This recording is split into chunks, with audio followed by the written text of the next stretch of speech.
Please stay. Please stay. God, this thing might break by the end of this review.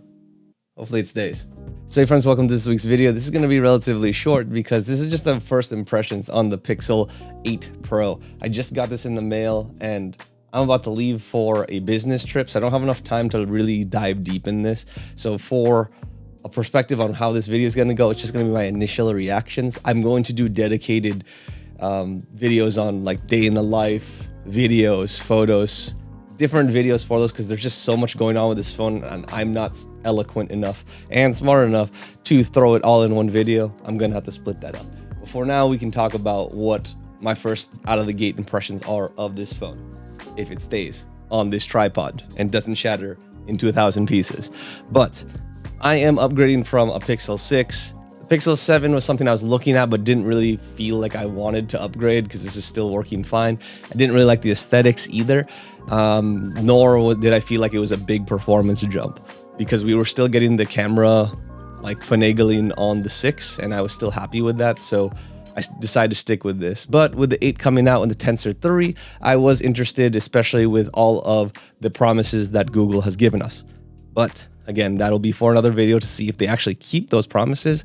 But I'll tell you what my initial thoughts are on this one. For now, the actual aesthetics on this I do like a lot better. I do like that they've kind of combined the camera modules so that they're not so disjointed. I do like that it's one big piece. I do kind of wish they kept the 6's like one big visor instead of that separation, especially because this metallic design aesthetic that they've picked was kind of scratch prone. And if you look at people's 7s, they are scratched to the gills and it's just really bad look. So like in general, I'm probably going to case this before this review. I'm just going to leave it bare. But if you follow my Instagram, you see what happened to when I first got this thing. I shattered it in half. So I'm going to put a case in a screen protector on as soon as I finish this review.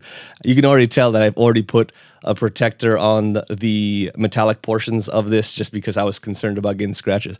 But that aside, again, I do like the simplification from the 7. I do wish that it had more of the simplification of the 6. But looking at the camera itself, you can see that it has that big sensor for the main camera now, and that is super apparent. So I'm hoping we get a lot of low light performance out of that and things like that. The other big aesthetic change is they're using this matte material, and it's really nice. It actually is very nice against the feel. Like this one, it's a little bit sticky after time. It does make it have like a very solid feel in hand when you're holding it, so you could bareback this if you really wanted to because it's just a little bit sticky. But that also makes it very fingerprint prone, while this one doesn't. This one feels nice on hand, and it won't pick up that residue and that oil from your fingers, so that's super nice. Also, in terms of clickability, the buttons are a lot more tactile. They just give you a lot more nice confirmation, and that's something that I really enjoyed just coming out of the box. The other thing that I did notice is that this phone is a bit heavier. This one's really, really light. I think the 7 is relatively light too. This is a bit more hefty. It is a little bit thicker, but I do like that hand feel because it is a little bit more significant and it just feels like it fits in your hand better as a result. This one's kind of like, you know, weightless and things like that.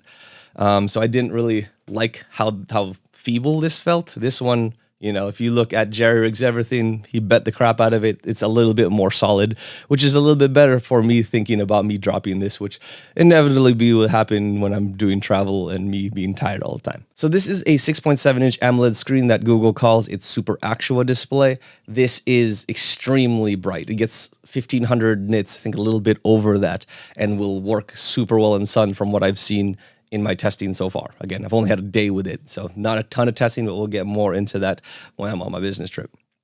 But for perspective here, the 6 Pro here can get to about 800 nits, but really of usable brightness, it's about 650. So this is smashing this. I was always having issues with brightness with my 6 Pro, and it was the biggest kind of like annoyance that I've had on the daily use of my 6 Pro. So having this, even at like 60 or 70% on a bright day, like it was today, I was able to see things fine. Obviously, I have a ton more room to make that brighter if I have some top-down lighting from like high noon sun.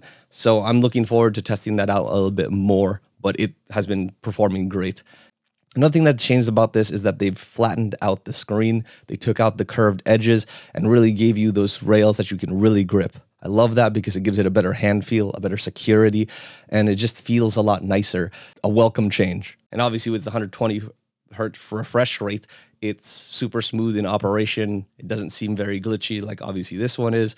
So I'm happy that I can boost that up without any major impacts. Obviously with that super bright display and that refresh rate, there's some battery concerns, but this is going to give you about a 5,000 milliamp battery, which, you know, normal usage will get you over a day, but I think from screen on time and playing video games is going to kill it faster. I've been getting around 6 to 7 hours when I'm like intensely playing games or letting things run in the background.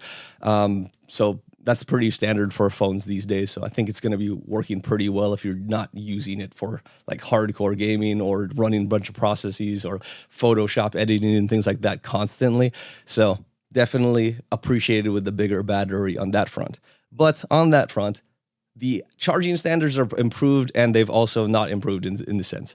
So they've improved in the sense that it can do 30-watt charging now, which again, they were having a whole bunch of issues with the 6 and the 7 in terms of charging. Now it's 30 watts with the proper charger, and that's going to be awesome because you can get basically 50% in 30 minutes, which is going to be super fast. The thing that I'm disappointed in is something that I've always been disappointed with these phones on. The wireless charging isn't great. It's 12 watts. It takes kind of forever.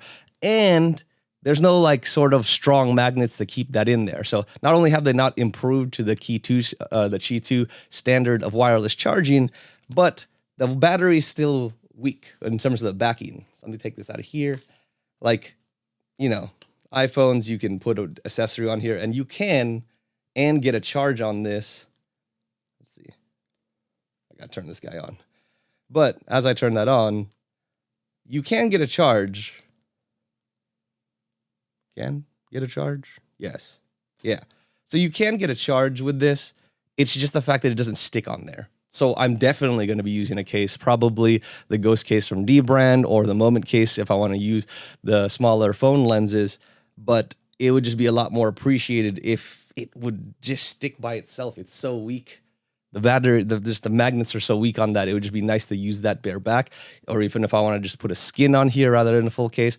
Now I'm absolutely reliant on having a case to get proper accessories on this, especially because I use a lot of like Peak Design and Moment things that are magnetic.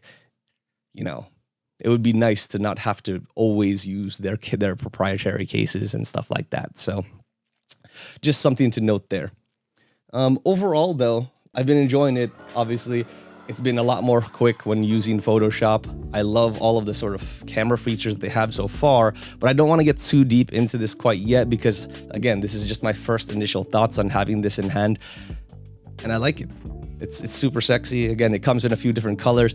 Again, that's one thing I wish they did. Like the 6s had awesome colors that were very unique. Like this was Somewhat Sunny. It had like a two-tone thing with the visor on here. This one is just like, you know, they gave you like a white, black, and a blue. I couldn't get the blue because my girlfriend went to Duke and that blue's too close to UNC and she'd probably kill me. But, and then black's kind of boring, so I went with their porcelain. Obviously, the Pros have a little bit more variation in there. I like the green that they had, but, you know, I'm gonna put a case on this anyway, make sure it's protected. So that's how I'm gonna get my color, but I do wish that they were a little bit more creative on that in terms of the design language. But I'm looking forward to using this thing. I hope I don't break it out of the gate like I did the other one. But if you guys have questions about this, let me know. Again, my intention is to do a day in the life during Halloween. So, you know, we're dressed up like spider people. I'm going to use this all day to see how long it lasts, take photos, take videos, try to get understanding of the everyday performance. And that'll be like one of the day in the lives. I'll probably do a couple of them because obviously Halloween's not the ideal scenario, but you know, I'll try to use it for work as well, for different videos. I also want to do a dedicated video on photos. I also want to do a dedicated video on videos because there's just so many features in here. Slam me in one video. I'm not 𝐬𝐃HD. I'm not eloquent like that, but I do want to go into like every setting, try everything, and give you my full perspective on it. So if you guys have questions, definitely hit me up in the comments or hit me up on any of my socials, and I'll definitely add that into one of the reviews. So stick with me. There's plenty of Pixel content coming into the new year, probably, because we still have a lot of other things in the pipeline. But yeah, drop some comments. If you guys liked what you saw, if you are interested in more Pixel stuff, please drop a like, comment, subscribe, do all the things you normally do on a video that you like and love. And I'll see you shortly. As always, appreciate ya. Peace.